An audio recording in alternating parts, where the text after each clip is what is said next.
Once you solve the large nonograms puzzle, you find a hidden compartment. A hidden compartment? Who would hide something here?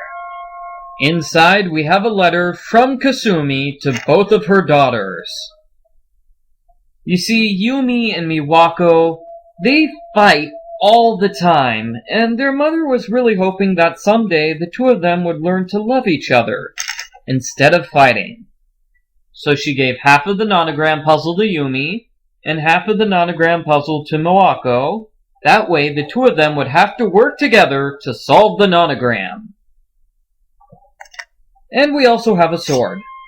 Swords are cool, I guess, but why would I need a sword?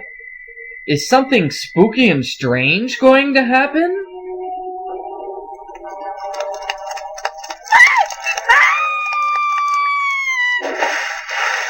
I think that's a yes. Oh no!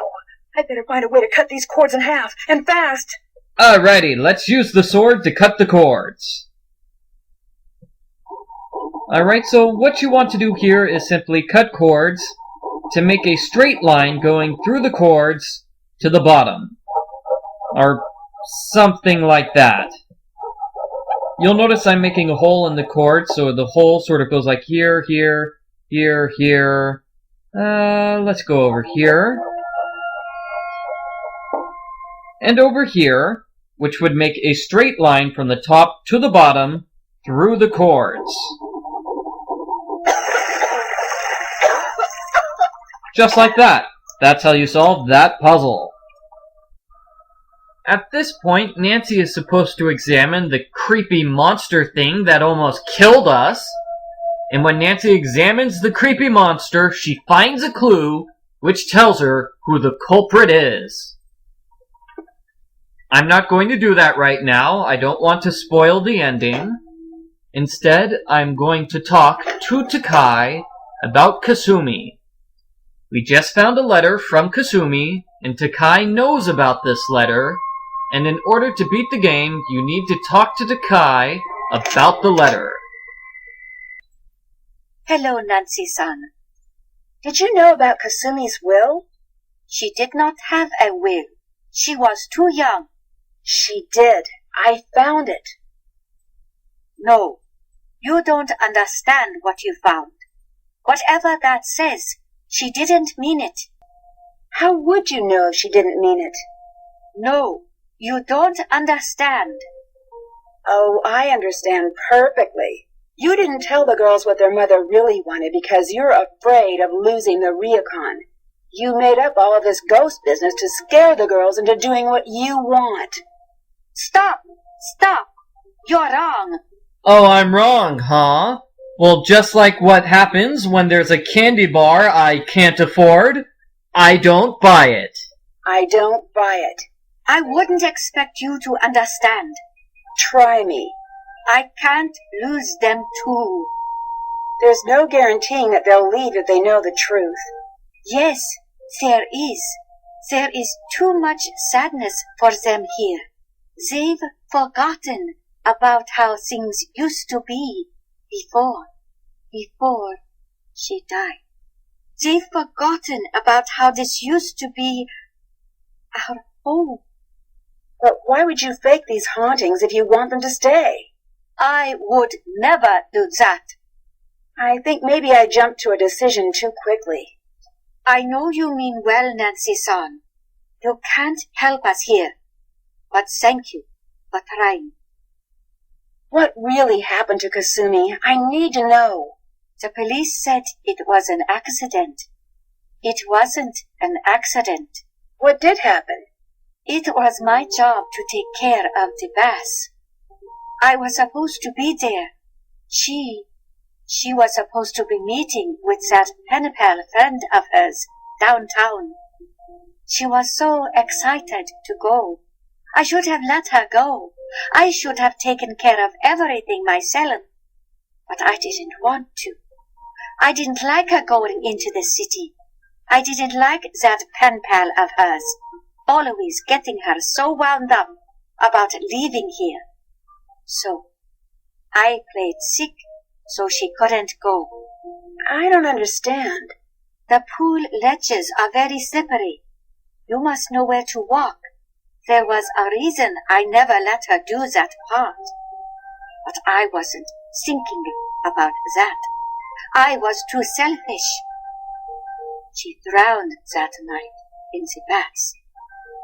It should have been me down there. And she knows that. You can't blame yourself for that. You don't understand. I do. Accidents happen. As much as we wish they didn't, you can't keep everyone safe, no matter how hard you try. It is different for a parent, Nancy-san. Miwako and Yumi blame themselves, too. If you can't let Kasumi go, how will you be able to help the girls? I don't know if I can do that. Alright, so that's the conversation with Takae. Very dramatic. Was she just falling asleep right there? I think she fell asleep while I was talking. Yeah, she's totally falling asleep. Come on, Takae, I'm not that boring. Am I? Anyway, the conversation was very dramatic, and here's what the conversation looks like if Nancy talks about different things. Whatever that says, she didn't mean it. That is, this is what the conversation looks like if you pick the other dialogue options. She told you what she wanted, didn't she? And you ignored it. No, you don't understand. Oh, I understand perfectly. You didn't tell the girls what their mother really wanted because you're afraid of losing the ryokan. You made up all of this ghost business to scare the girls into doing what you want. Stop! Stop! You're wrong. What do you mean? You are right about the will. I knew what Kasumi wanted. Then why did you hide it from them? I wouldn't expect you to understand. Try me. I can't lose them too. There's no guaranteeing that they'll leave if they know the truth. Okay, so the conversation is pretty much the same if you choose the other dialogue options. But there are little differences here and there. How things used to be before she died. They've forgotten about how this used to be our home. But why would you fake these hauntings if you want them to stay? I would never do that. I don't believe you. You must. Kasumi was so special to me. I would never use her memory that way.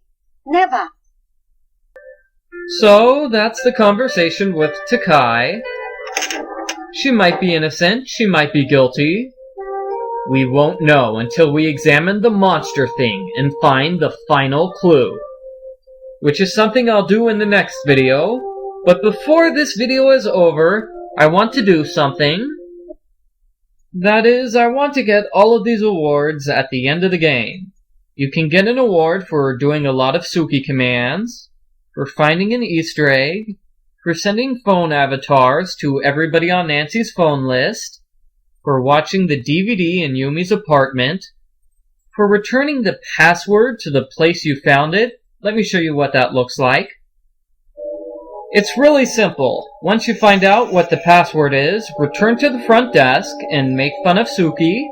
Hey, Suki, you're not even a real cat. No, I'm just kidding. As soon as you find out what the password is, Suki, you can return to the front desk. Suki, mate. And put the envelope back in the Japanese puzzle box. Just open the puzzle box one more time. And we get an Easter egg, which is awesome. But in addition to the Easter egg, you can take the envelope with the password inside and put it back inside the puzzle box. That will get you the award at the end of the game. That's the Password Pilferer Award. The Puzzler Pro you get by solving all of the puzzles from Rentaro. You can get the Recording Artist for doing EVP all over the place. You can get the sous chef for doing bento many times in a row. Souvenir searcher for getting every single prize from the pachinko parlor. Squeaky clean for taking a lot of baths inside the bath area. You can get the teacher's pet award for grading all of the homework. Trivia tamer for answering a trivia question once the game has been finished. And if you're playing the special edition like I am, you can get the gaming guru for playing all of the cell phone games. So what I'm going to do now is get all of the awards. I'm going to start by making a lot of bento, and in the next video, I'll pick up when I've finished doing everything I have to do in order to get all of the awards, and more importantly, I'm going to find out who the culprit of this game really is.